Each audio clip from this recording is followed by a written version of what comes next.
Ça, c'est le visage que j'aurai à la fin du make-up, parce que j'ose essayer de nouveaux produits. À ce moment-là, j'ai déjà fait ma routine, donc la crème de jour plus le sérum. Je commence mon make-up par ma base, mon primer, donc, de la marque Huda Beauty, donc c'est le Easy Blur Primer. Je l'applique bien sur la zone T et l'intégralité du reste du visage. Quand on est débutant en make-up, on a du mal à aller vers de nouveaux produits et quand on essaye des nouveaux produits, il faut trouver la bonne teinte, technique d'application et c'est pas évident.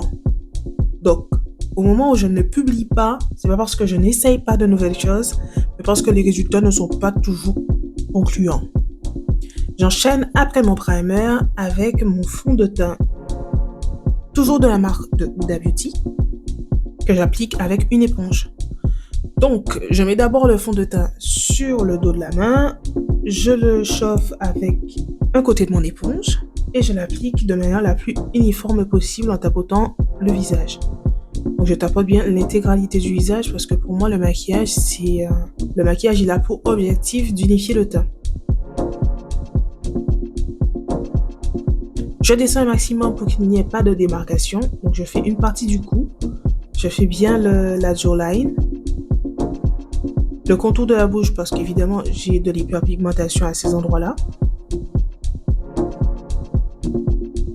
Je tapote pour estomper un maximum le produit.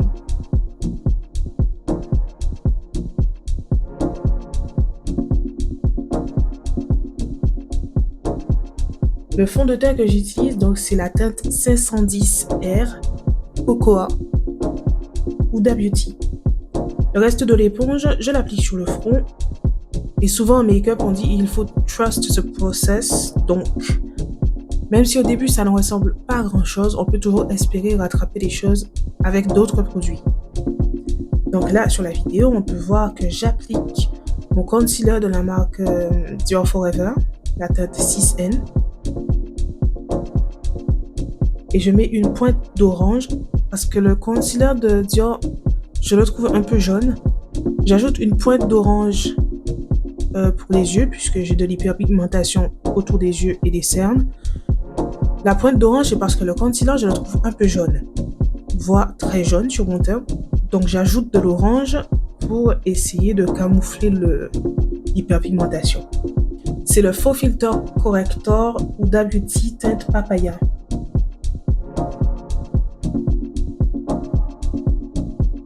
Donc j'ai pu estomper avec une éponge le contour de la bouche, le front. Et là, j'attends que les choses posent en dessous des yeux. J'attends que ça prenne. Et j'attrape mon Mighty Fine Brown Pen de la marque Benefit. J'utilise toujours pour les sourcils la teinte 5. Dessiner les sourcils et combler les espaces que j'ai.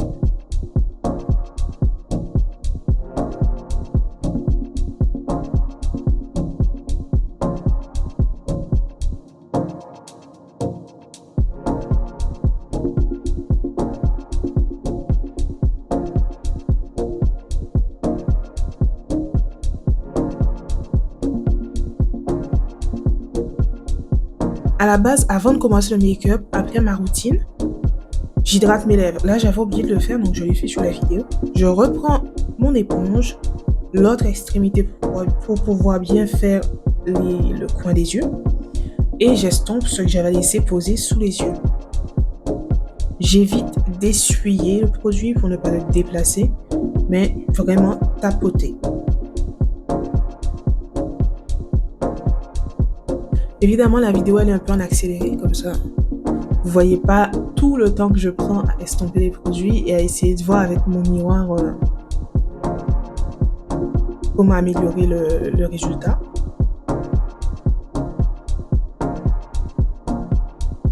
Là, j'ai montré les deux blushs que je vais utiliser, donc le liquide de Rare Beauty. Il me semble que c'était la teinte Grateful, mais vous trouverez tout dans la description de la vidéo.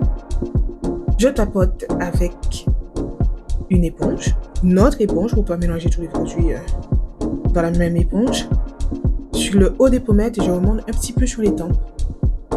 Je fais la même chose des deux côtés.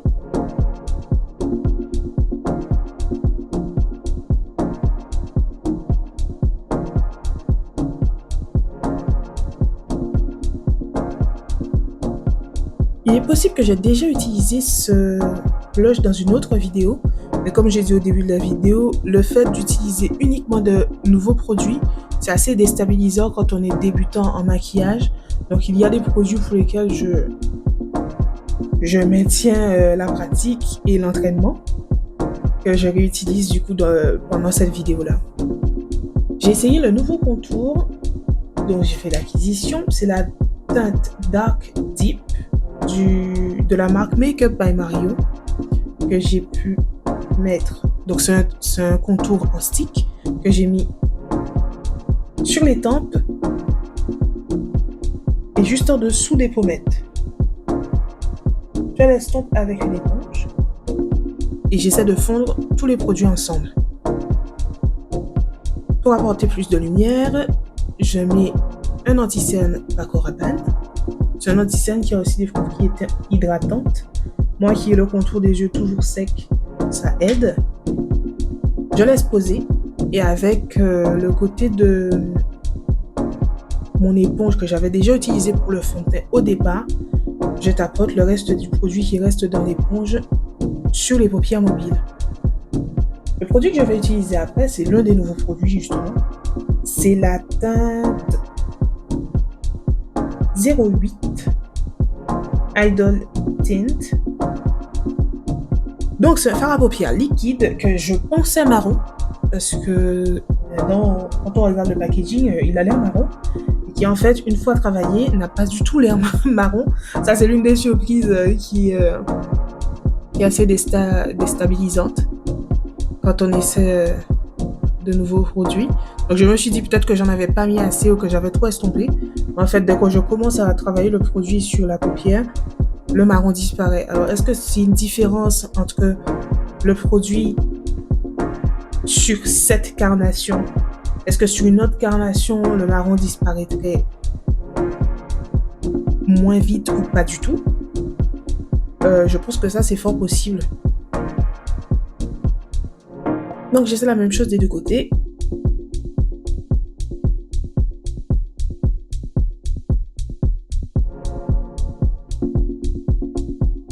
Sur la vidéo, on peut voir que ça brille un peu.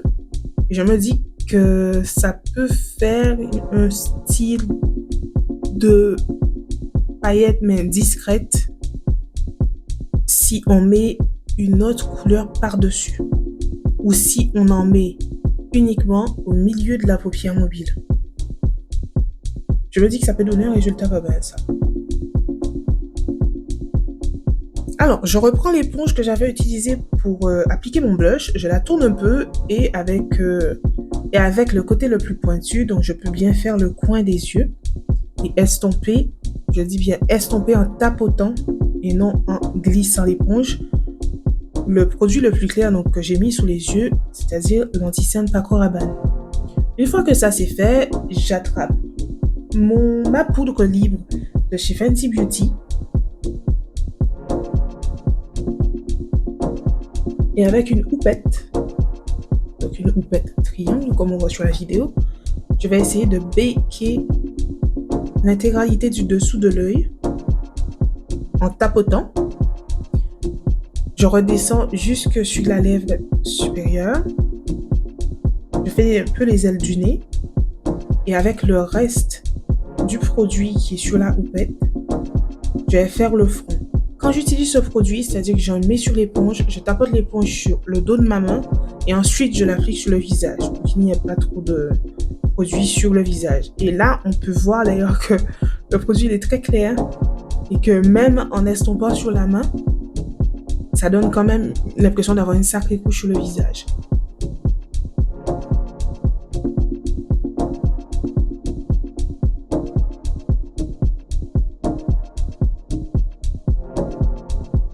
Un autre des nouveaux produits que j'ai voulu essayer, c'est la poudre Charlotte Tilbury que j'ai montré, que j'applique sur le reste du visage avec un pinceau de poudre. J'attrape mon blush poudre de chez NARS. C'est le Exhibit A. Il est super ce blush-là. Je l'avais déjà mis dans d'autres vidéos.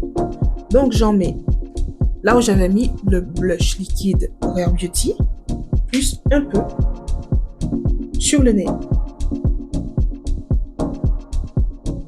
Ils disent de trust the process. J'essaye d'y croire à fond durant toute la vidéo.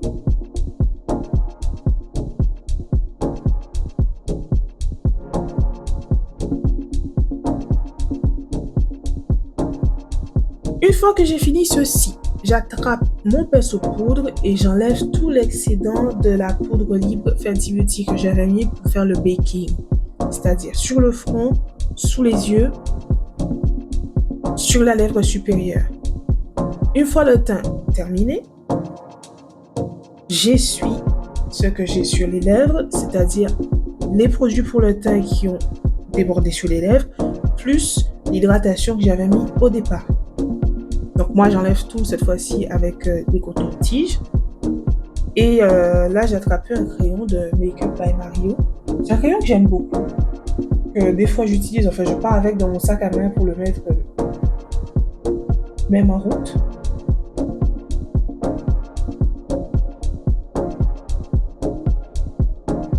C'est un crayon très crémeux, facile à appliquer. Alors évidemment n'hésitez pas à tailler vos crayons, pas forcément très pointus, pour qu'ils ne se cassent pas sans cesse, mais n'hésitez pas à tailler vos crayons pour avoir plus de précision. Je n'overline pas les lèvres cette fois-ci parce que je pars à la base sur un maquillage avec des teintes très neutres pour essayer de faire un truc assez naturel. Ces crayons de chez Make Up by Mario, ils ont cette particularité d'avoir une extrémité crayon avec une mine et l'autre extrémité avec un pinceau. Et du coup, effectivement, il y a cette possibilité de pouvoir travailler la matière si elle est en excès pour qu'elle fasse une sorte de dégradé sur les lèvres. Le produit que je vais utiliser pour terminer les lèvres, c'est un produit de la marque Fenty Beauty. Lui aussi, j'ai l'habitude de partir avec dans mon sac à main parce que j'aime beaucoup. C'est le Honey Waffles Gloss Bomb Cream. Alors au début quand on le met, il a une couleur et puis j'ai l'impression après où ça s'estompe ou je ne sais pas quelle de baguette magique. En tout cas, il change et ça c'est un combo que j'aime beaucoup. Le crayon de Make Up by Mario et ce gloss là. Pour fixer le maquillage, je récupère mon spray de Charlotte Tilbury. C'est très rafraîchissant, donc hiver ou pas, j'adore. Ça fixe tout le make-up. Et après, votre make-up, il bouge pas pendant des heures. J'ai failli oublier, mais j'utilise mon highlight de Fenty Beauty toujours. Je sais pas depuis quand je l'ai ce highlight, mais j'ai l'impression de ne pas avoir trouvé meilleur comme highlight en poudre pour le moment. Donc j'en mets un peu sur les pommettes, un peu sur les arcades à l'intérieur, un peu sur le menton. J'en mets un petit peu sur le nez et sur la lèvre supérieure.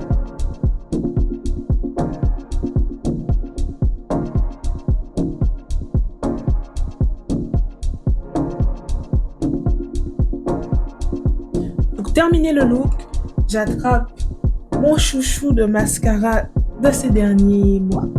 Maintenant, ouais, ça fait quelques mois que je l'utilise. C'est un mascara de la marque Lancôme. C'est le Idol Flutter Extension. Alors moi, je n'ai pas d'extension, mais ce mascara fonctionne très bien. Il a une très bonne tenue. Dites-moi en commentaire ce que vous en pensez. Dites-moi en commentaire si quand vous voyez de nouveaux produits, de nouvelles techniques, vous avez du mal à sauter le pas. Moi, je trouve que c'est pas mal. Cette vidéo, c'est surtout pour montrer que même quand on est débutant, il ne faut pas hésiter à essayer de nouvelles choses, à oser se challenger sur de nouveaux produits, de nouvelles techniques, de nouveaux mélanges, de nouveaux combos. Essayez, amusez-vous. Et moi, c'est pas parce que je ne publie pas que je n'essaye pas de nouvelles choses. Que ça soit concluant ou pas, au moins j'apprends. Voilà, à bientôt. Bye.